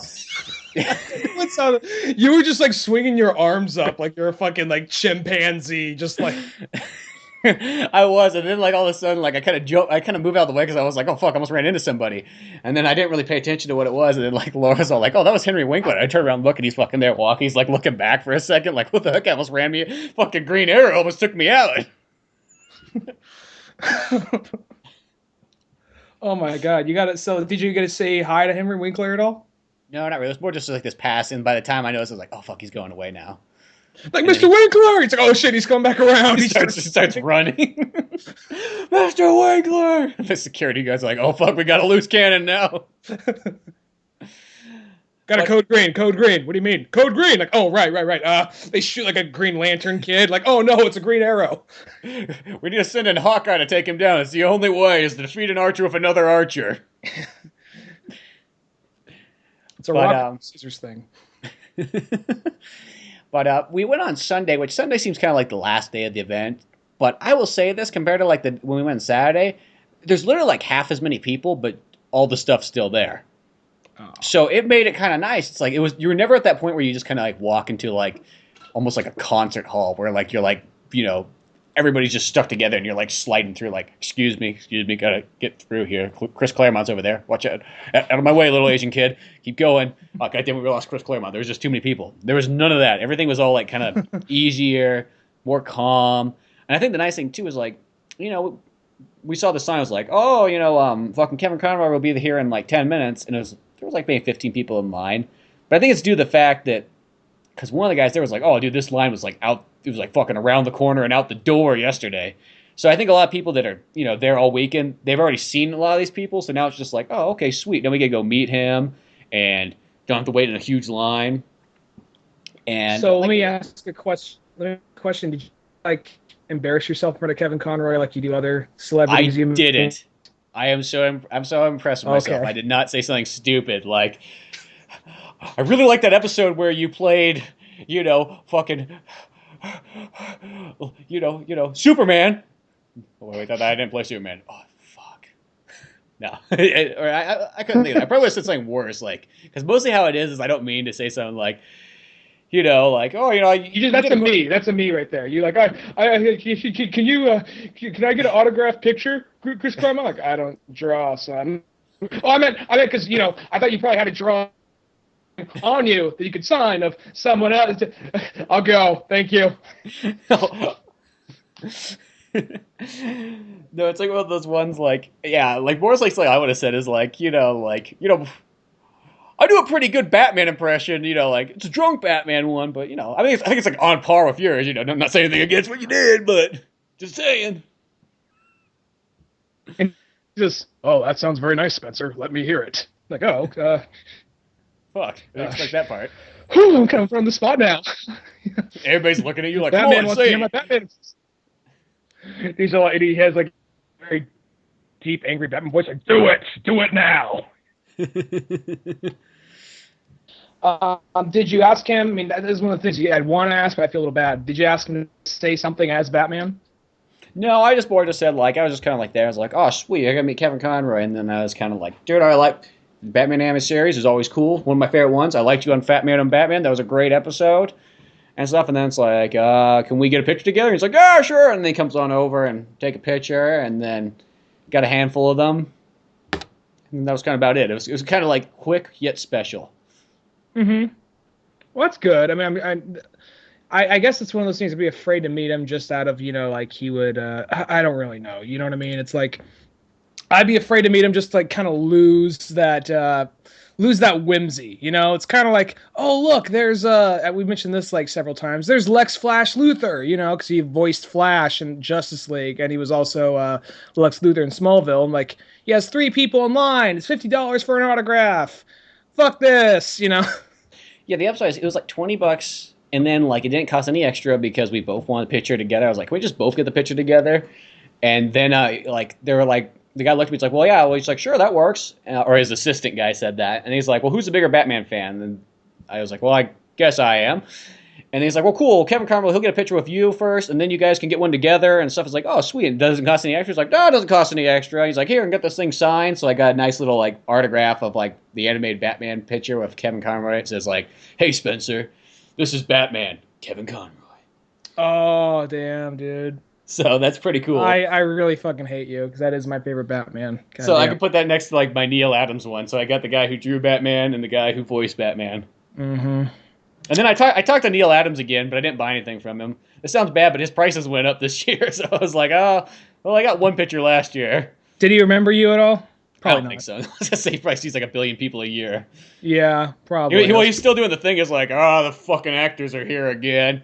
He's like, and then he was all like, I think I'm just gonna have to teach them how, like to draw, so at least they have a purpose here in life. I was like, that sounds like a good idea. You should get on that. He's like, yeah, I'm working on it. That sounds like a fucking Neil Adams thing. I mean, well, Kevin Conroy makes sense because that. Well, is... yeah, he's Batman. I think it's just those ones like. There's always a handful of actors where you kind of look at them and you're like, who the fuck is that? And it's like, oh, he was in a TV cop show. I'm like, what the fuck does that have to do with Comic-Con? Yeah, like not even Chips or something like really like even bizarre. And you're just like, oh, okay. What's this guy from? He was in the Fast Lane. Oh, I think I remember that show. Yeah, that show. You mean it was canceled on Fox and then that we revived for one more season on G4? Yeah, that one. Okay. Yeah, okay. Well, it's like, yeah, okay, I understand. If it's something kind of like comic related, like they had the chick that plays Black Canary from the Arrow was there. Did you meet her? Like, I didn't meet her. We just did the thing where you kind of look at people from afar. It's like, oh, there's that actor. Like, we did that with Ralph Macchio. We did that with William Shatner. Yeah, we did that. We did that same thing again, where it's like, oh, there's Malcolm McDowell over there. He's signing autographs, and there's Danny Trejo. McDowell? How much was Danny Trejo? Well, I would like to meet. If I went to go meet all these people, I would just end up like breaking the bank because it would have cost like probably like $40 or $50 a pop. Yeah, I guess. You know what they should? I was thinking about this. You know what they should sell at Comic-Con? They should just sell a ticket that's like $200, but you get to meet everybody, like no fucking questions asked. Well, I know it would be actually, people would probably bring in multiple outfits. Be like, okay, if you come in dressed up like Alex, then you get maybe you get like $10 off for meeting like Malcolm McDowell. If you come in dressed like Batman or a character played by Kevin Conroy, you get like a few bucks. I don't know. Maybe just swinging. Yeah, something like, I don't know. It's just one of those ones like I will say this: if there was people coming with double bags of different costumes, just like someone goes to meet Billy D. Williams, and just go blackface and like wear a cape. Yeah, just like it's just kind of like half-assed put together, just so they can get the $10 discount. Yeah, but it's just I think about like I would probably pay $200 if I could go meet every single one of those guys, because that's like. You know, the idea of paying like that price for each person is just ridiculous, you know. And Kevin Conroy was like, okay, I'll pay that because it's Kevin Conroy. I'm like, that's one of those ones like everybody else. It's like it'd be cool, but like there's just unless you just have like there's a copious amount of money that you can just like literally throw into fires in front of poor people like under like the bridge, then yeah, of course, who cares if you're like gonna pay $50 a pop to like meet all these actors? But how many people do you think went up to Malcolm McDowell with like VHS copies of Tank Girl? I don't know, but that'd be kind of cool. I always see this, but like this one guy was in front of me to meet Kevin Conroy. He had like the big fat like box set of like Batman the Animated Series. He got autographed. I'm like, that's cool. I'm like, I had nothing. Like, so I literally asked him, I'm like, you got something for me to like a picture at least I can take home because I don't have anything. Like, what's he gonna do? Like, sign my Green Arrow outfit? That's gonna be fucking weird. You pass by like the guy that plays Green Arrow and Arrow. He's just like, oh, it's fucking like that, huh? He just walks by, keeps going. Okay, you want to know the saddest thing though I saw there? This was one of the saddest. I should almost like took a video of it or something like that. But you had both the Green Ranger and the Blue Ranger there, and the Green Billy Ranger, the Blue Ranger, Billy the Blue Ranger, Billy from the original like Power Rangers American style, and then you had the Green Ranger who played also the White Ranger. I'll be honest, Billy was one of my favorite ones. I know not many he was mine that. too. I liked him a lot. I thought he was one of the coolest characters. Mm-hmm. And he was my favorite character to play as actually in the Power Rangers game for Sega Genesis, the fighting one. Okay. But here it was. There was the Green Ranger had maybe it was Sunday, so he had maybe like 50 people on his line or so like that, like quite a bit.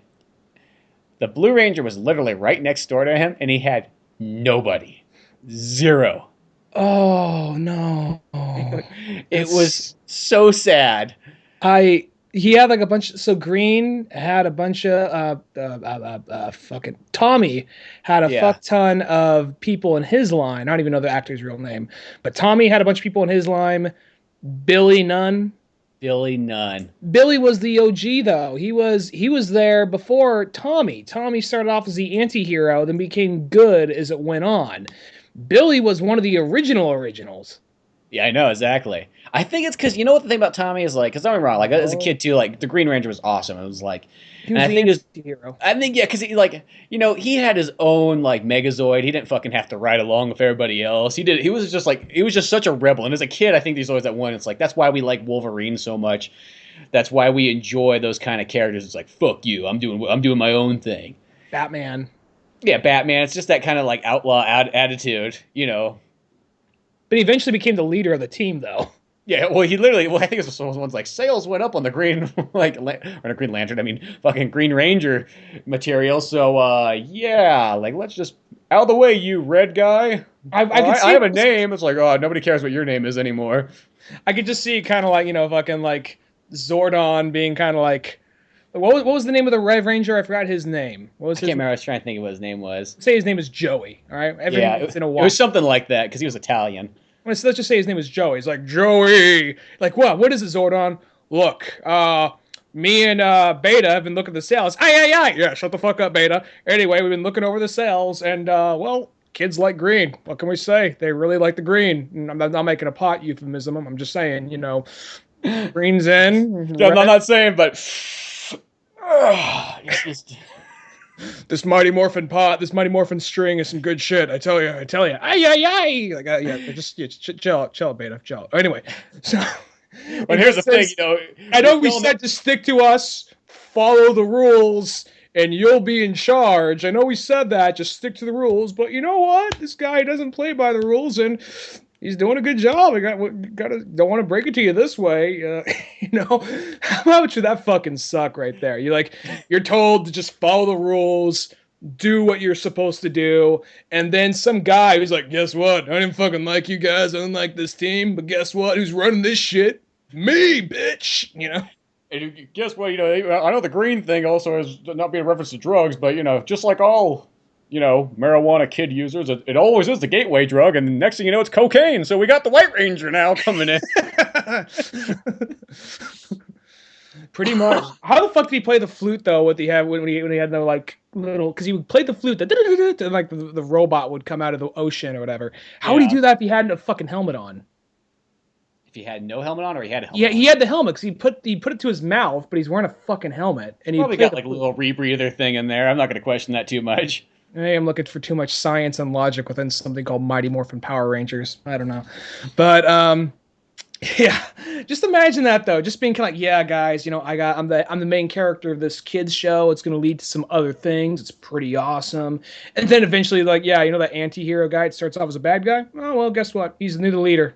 He kick our ass and smack us around. It's the same story as X-Men because it's kind of like, hey, Cyclops, you know, you're the leader of this team. Oh, that's awesome, you know.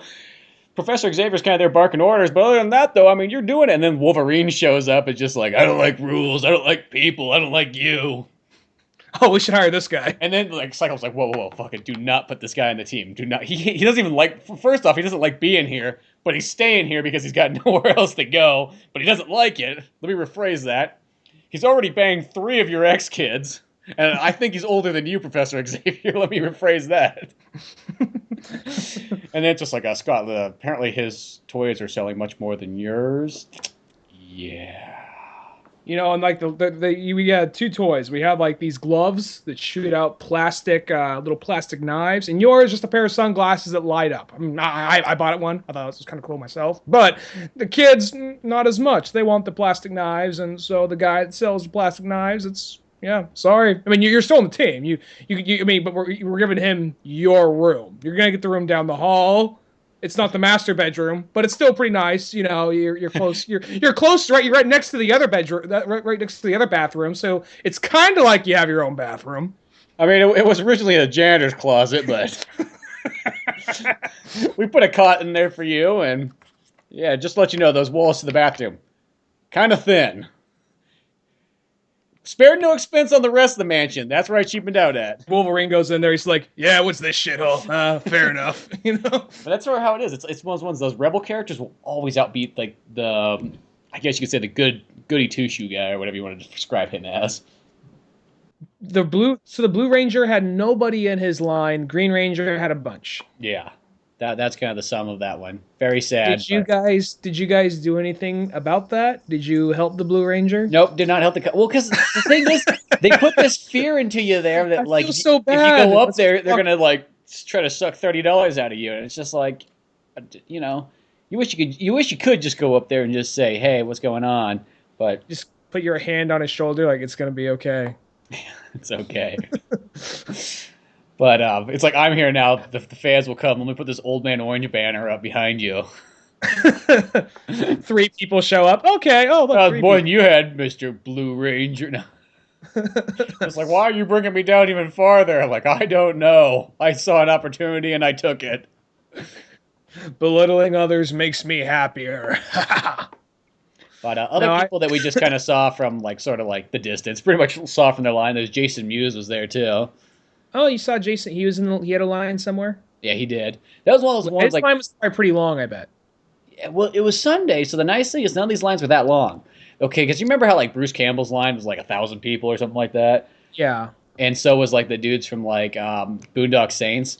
Well, this at least on Sunday, nobody's line was like that. I mean, the longest line was probably 50 people, and there was like Danny Trejo's line was probably the longest. Probably maybe had close to 100 in it. Mm-hmm.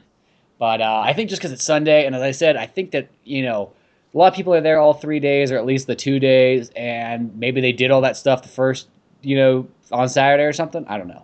Hmm. But, I've seen Jason Mewes in person before. I Yeah, we wouldn't mind saw- seeing him again, but yeah. well, that's those ones. It's kind of like, I was like, oh, there's Jason Mewes. We saw him already, like, get a, Jay and Silent Bob Get Old thing, but. He literally ran right by me for a minute, so just not saying like, oh, that's such an achievement, but it's one of those things he literally ran right by me, like, oh, well, that's closer than I ever thought he'd be. So yeah. And then other than that, they just kind of talked. They had a little bit more of like the independent comic book guys there trying to like sell their stuff, which I will have to say to some of those guys, what they need to do to sell their things is do not try to explain the full story of your characters, because I think that's where you're going to lose people at, because then they start going like, well, it's got this complex backstory of like time travel and going here and going there, and you're just kind of like, yeah, that's going to lose somebody. Is it one of those things like, did they actually, because last year I was really looking forward to the independent stuff. And there's like two guys almost. 2 guys that kind of stood out than everything else. It was really someone like pushing their DeviantArt page, or someone like just, oh yeah, I do fan art of like other people's characters if you pay me to, or something to the effect of like, I mean, not trying to be a dick, but like the Marker Boys, I don't remember what her name was, but they literally just made a comic with like markers and they just photocopied them. There's like, and the one guy who wasn't selling he wasn't like on the book, but he was like helping him sell. Like, you're gonna want to pre-order this. This will be worth something someday. Just like, Don't give me that he was being kind of like, he's being very condescending about it. I'm like, he like locking eyes with me like he was a GameStop. It was a GameStop sell like. He probably employee. was. That's probably what his normal day job was a GameStop employee. I'm like, it's all good. I'll take the free card and I'll check out the page. And I did check out the page, and I was just like, I'm sorry, not jumping out at me. Wish you guys the best, but yeah. Yeah, well, sometimes it's one of those ones like, I mean, I understand it's like you're trying to sell your stuff, but if you come across kind of like as It's one of those things. a douche about it. Look, I'll say this. They're doing more with that than I did with Grit. They're actually going and throwing down money into a Comic Con and actually pushing it. And Grit, I'll say Grit is still going to happen in some capacity. I'm just focusing on other things at the moment. But it still is happening. It still is happening in a different way. I just kind of jumped the gun on that. I jumped it when I... So I'll give them credit for actually doing something about it and trying to sell it. But it's when you actually get some guy there trying to say, you should... You try and talk to people in a condescending attitude. You should buy this book that's drawn in markers. It's going to fucking be something someday. I'm just like, okay. Because we will say this, if there's anything we know in life that's going to be for sure not worth anything, it's comic books. Because the only ones that are worth a lot of money are all the pre-World War II ones. Pretty much. When it really comes down to it, like, no comic book. Like, even a lot of those first edition ones that look like they're all nice and fancy, they never are worth anything. You're lucky if you get a comic that's maybe worth $25 after you bought it for $2 earlier. Surprisingly, issue 1 of Ultimate Spider-Man, last I heard, that was worth $1,000, but that's probably a rarity. That barely ever happens. Yeah. There is going to be those rare ones, but in general, mostly not. But this year there was a lot more of those kind of like independent people putting stuff out there. And nobody felt like too pressuring into it. Like, I mean, every once in a while it's like that thing. You're like, oh, okay, I'll buy this one issue, and then they try to like upsell you. Like, oh, but if you're gonna do that, why don't you buy this too? It's like, here you go. I just bought one issue from you. It's like, don't push your luck now. I did that last year. I bought like there's a guy who like they're selling the punk rock comic, and so every once in a while they'll try and get you with some of that kind of shit. But was there one or two independent stuff that actually did jump out at you or grab you? Yeah, I bought a couple of things. I bought this one. It was like there's a guy. It was like kind of like a superhero-ish vigilante thing called Caliber. It had kind of neat artwork because it was all black and white but with red in it, kind of like Grit.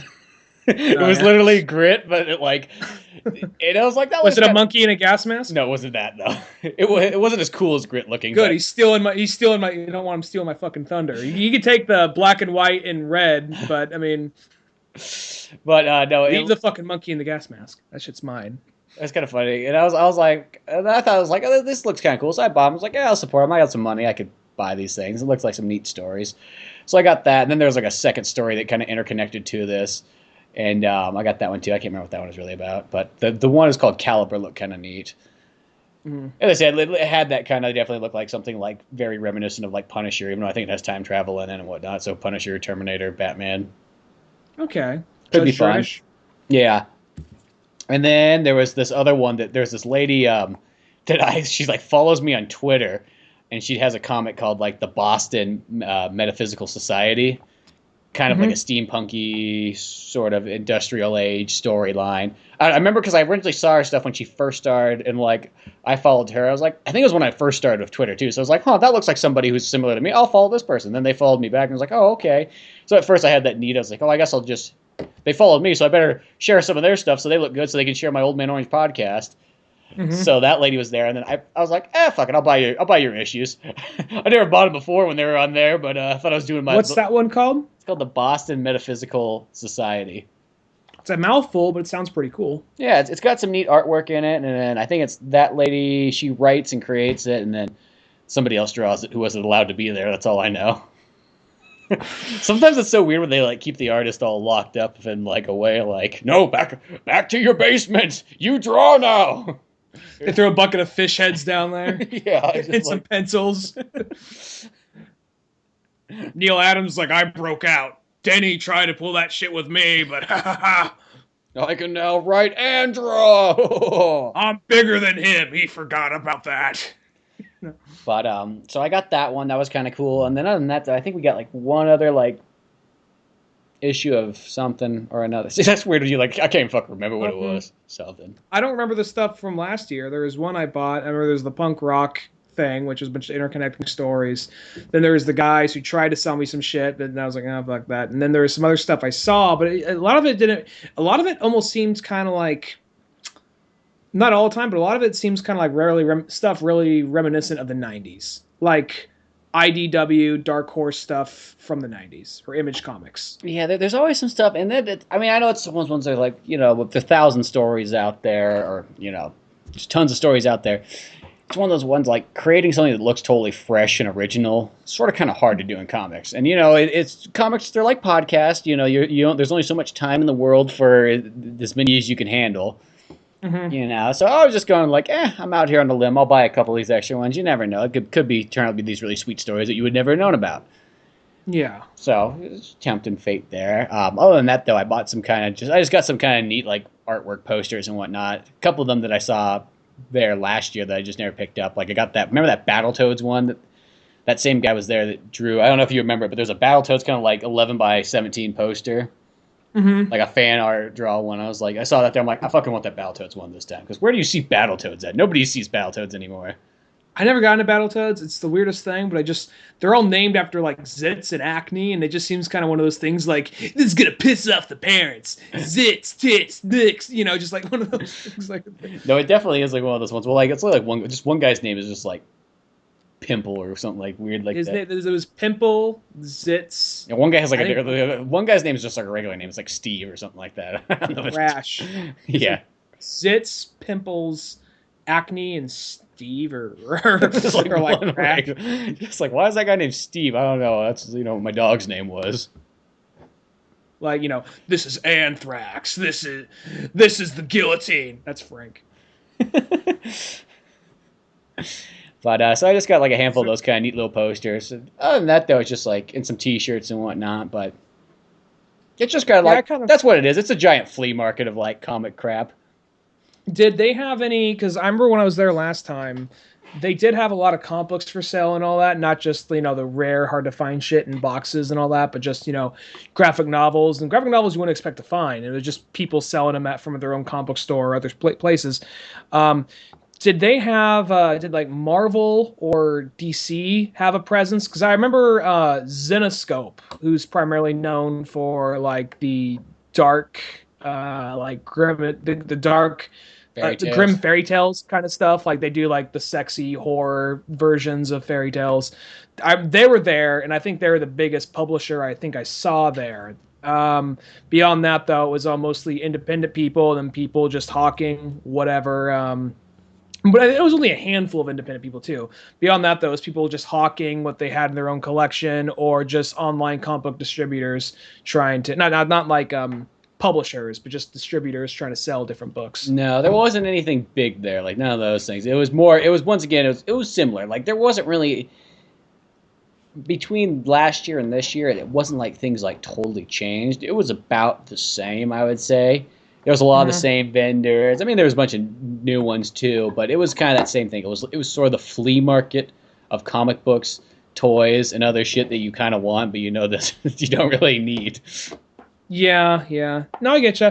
That's still cool. I wish I would have gone. It snuck up on me. Like you and Laura were like, yeah, we're going. Like, okay, that'll be cool. I'll be there too.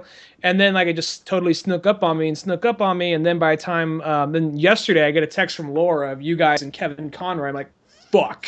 It's today, isn't it? And the next picture, you just get another picture. It's like, oh, here's us and Kevin Conroy at the pool. Here's us and Kevin Conroy at dinner. Yeah. Here's us like Kevin Conroy at sunset, Here's us and Kevin Conroy watching Jurassic Park in 3D at the IMAX. He's paying. He offered. He paid. Just like me, like my day with Kevin Conroy. Like he gives you a picture. It's like autographed by him. It comes in a plastic frame. It's like, the Batman wings kind of like spread down, kind of make the frame. Picture in the middle where Batman's head would be. It's Kevin Conroy's. That would be awesome. But, yeah, there's my Kevin Conroy one right there. Oh, you got like a Bruce Timm. Oh, that's okay. That's pretty awesome. It's like Bruce Timm art style. Makes sense. Well, yeah, it's, I'm pretty jealous. Yeah. I got the sweet picture from this. There was this guy there that, he was a cool black guy, but he had like, it's like Black Wolverine. Oh yeah, that is pretty cool. I thought that was pretty sweet. I've seen that. I think that dude was there. That dude was there before. I think he was too, but I saw that. I was like, dude, that's awesome. Like, I'm gonna get that. That's different. I almost bought one that one of that dude's art prints before. But it's okay, I'm thinking of because he had a bunch of different like comic book art prints. They were all really good. Let's see what are the cool ones that I get in here. Is that Swamp Thing I seen? No, I didn't get Swamp. That looked like some more Bruce Timm. That was. I see something big and green. Oh, the cool thing is like thanks to the Jurassic World though, there was a lot more Jurassic Park merchandise there. So I got like. I do see. Is it Jurassic Park art? It's a T-Rex. It's T-Rex chasing the car. Yeah, it's like got Jeff Goldblum and fucking Ellie and the one guy that you could play as in the fucking Lego game that didn't really have enough in the movie. What else I got here? There's some other like kind of free ones I got. Go back in there. Here, just show me later. Yeah, it's kind of weird. It's like now it's like the show and tell where everybody's like, Holmes like, oh, I don't get to see any of this.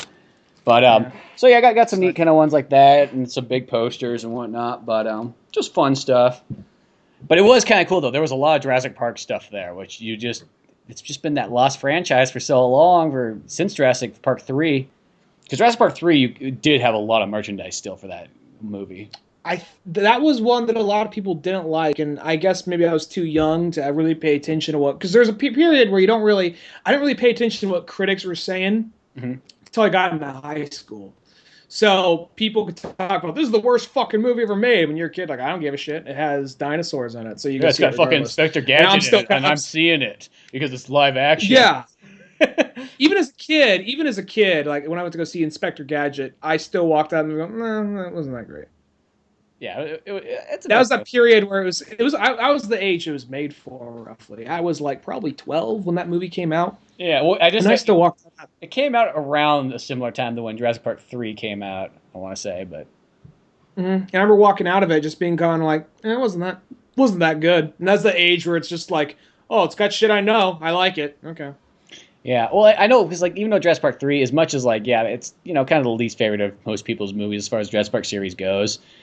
And it might have been the movie that kind of put like a stop to like Jurassic Park for a bit because it's like, oh, it did good enough, made its money back, made a profit, of course, but yeah, it didn't do a huge number like we were expecting. Didn't break any new records. It wasn't until like Jurassic World came out that I realized how many people disliked Jurassic Park 3. I just thought, okay, it wasn't as popular. It wasn't as I just thought it wasn't like. You mean I know Jurassic everyone World? has this. Did I say Jurassic World? You said Lost World. Okay, I was like, it wasn't until Lost World came out that people realized how much they hate 3. Like the second one came out, everybody seems to hate 3. They had a premonition of it. I don't know what number 3 is, but I'm pretty sure I'm gonna fucking hate it. They said that as soon as they walked out of Lost World. No, once Jurassic World came out, I didn't realize there was all this hatred for number 3. It's been some time since I've seen it, but I don't remember, like, at the time, everyone's like, this movie was some fucking shit. I don't remember hearing that at the time, or up until Jurassic World came out. Well, I always heard a lot of people that they're like, I like Jurassic Park 1 a lot, 2 was okay, and I didn't really care very much for 3. That's been the common saying for a long time. That's what I've been hearing now. I've been hearing that a lot now, but I never heard that during the when it came out or beforehand. So, but whatever. I enjoy 3. It probably is. It's one of those ones. I say this: if you're a true Jurassic Park fan, you probably really do enjoy 3.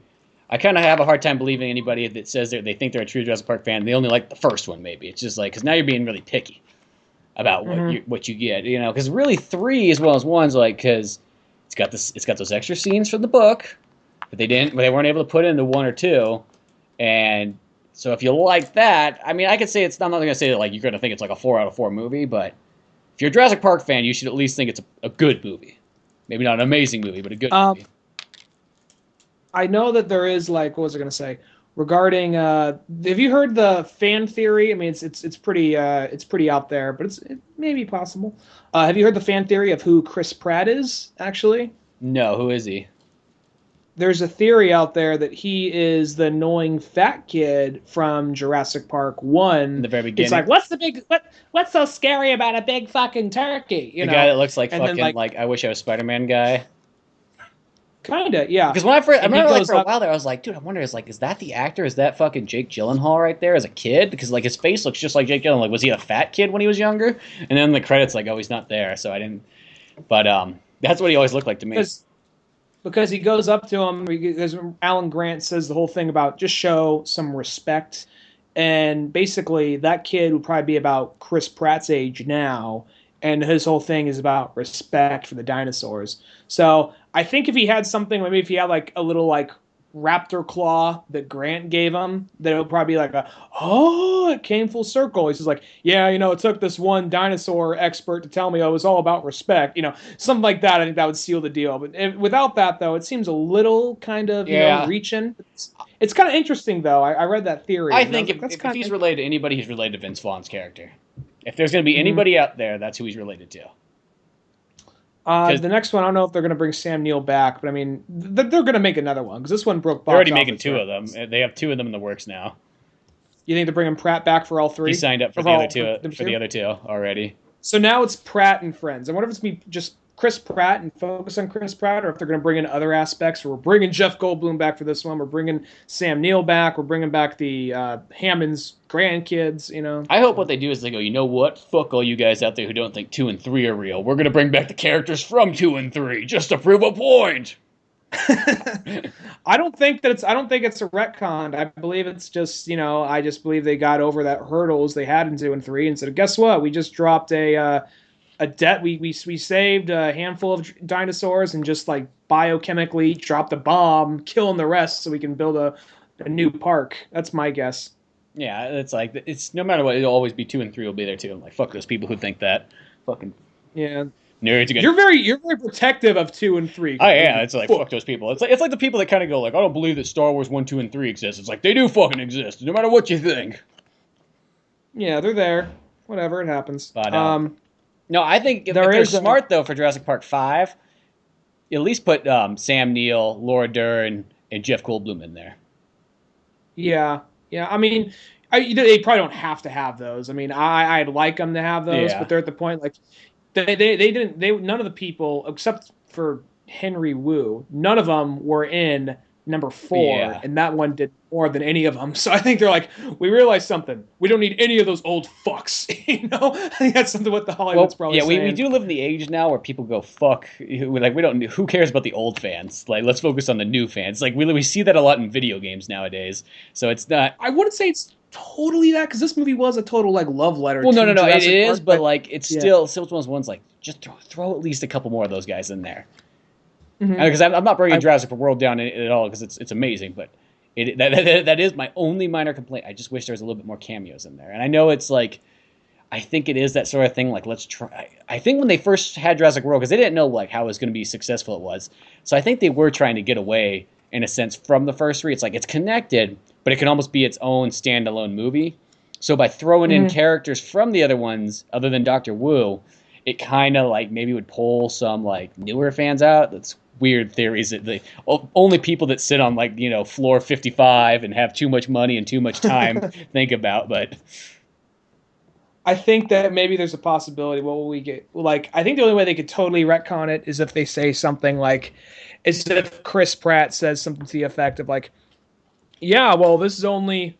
Well, the only time there's only been 2 situations where dinosaurs attacked people on this island, then looked over at the camera for a second and looks back. Well, technically, because the other just stuff, like putting the nail in the coffin. Technically, the other stuff happened on the other island. Yeah, like this is the only oh well, I guess you got a point. Yes. But I mean, like, this is the only time shit's happened with dinosaurs. Nothing bad has ever happened before. Only the one time in Jurassic Park, and last year, just putting the ultimate nail in the coffin, saying, yeah, we're totally retconning it. Which once again, I don't think that's the case.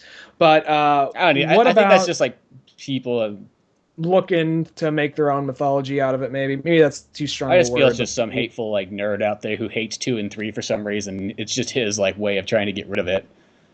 Well, for instance, people can say what they want because this movie did have some major fucking flaws. But I was one time talking to someone about like Spider-Man 3. So I fucking hated Spider-Man 3. Like, well, I mean, I think it has problems. I didn't really hate it, but still enjoyed it. What'd you do?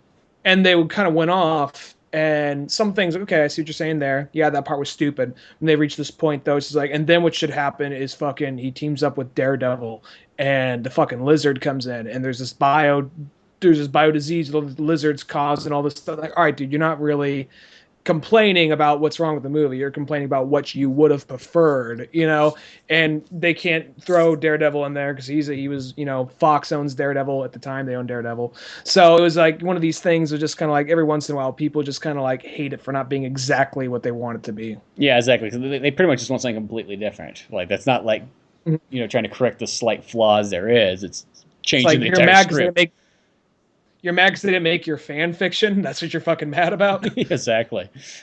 But, no, I think everything will be good in Jurassic Park. I think that's all they just need to do. They just throw Vince Vaughn, throw all those other characters in there just to prove that to all those people out there, all those naysayers, that Jurassic Park 2 and 3 still exist. Just make a fucking, you're like going to change.org, trying to like make a petition. Fuck people who don't... Fuck all these people who don't think those exist. We're making a movement now. Yeah, this is right next to the Jeth Church. Exactly. We're getting this stuff started. Damn it. But, well, that's probably a good place to wrap it all up. Talked a lot of Star Wars, or not Star Wars, fucking Jurassic Park. Jurassic Park. Cousin down the street. Once you forgot what you talked about, that's when it's a good place to end. You know what? I'll say this real quick though. I won't start and segue off no other conversation. I think that kind of like Jurassic Park. It almost seems kind of like, this may seem fucking weird here. Doesn't it seem it's kind of like maybe the Alien / Jaws baby in some way? I know it's kind of like different directors there, but it's kind of like mix in that kind of like I don't know, because it has that kind of like Steven Spielberg-y Jaws vibe. It also has a little bit of that alien kind of vibe to it at the same time. It's this big horror adventure kind of thing, a little bit of sci-fi. I guess it always to me just feels like it's just like taking like the old Lost World movies, and then just kind of like let's make these feel like they're really realistic. I guess I never saw the old Lost World movies, but that's part of where the name for the second one comes from. But yeah, I don't know. I guess just that always seemed kind of like maybe like Spielberg took some influence from Ridley Scott and wanted to make a sci-fi horror adventure.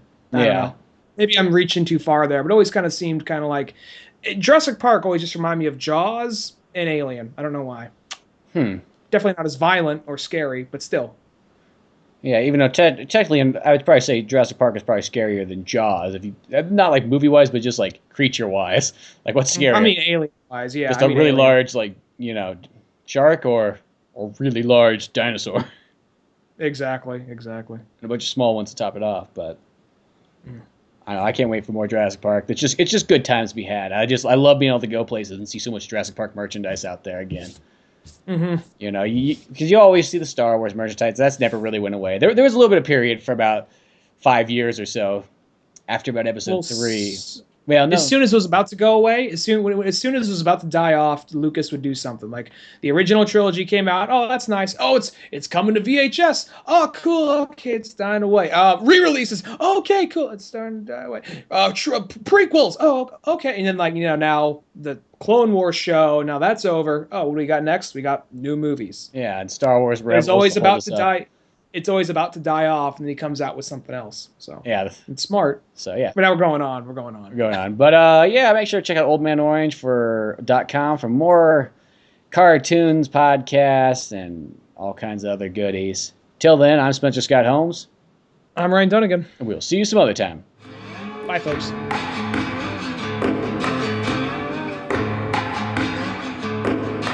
Thanks for listening to the Old Man Orange podcast. Check out our website at oldmanorange.com for even more podcasts, cartoons, videos, music, and more.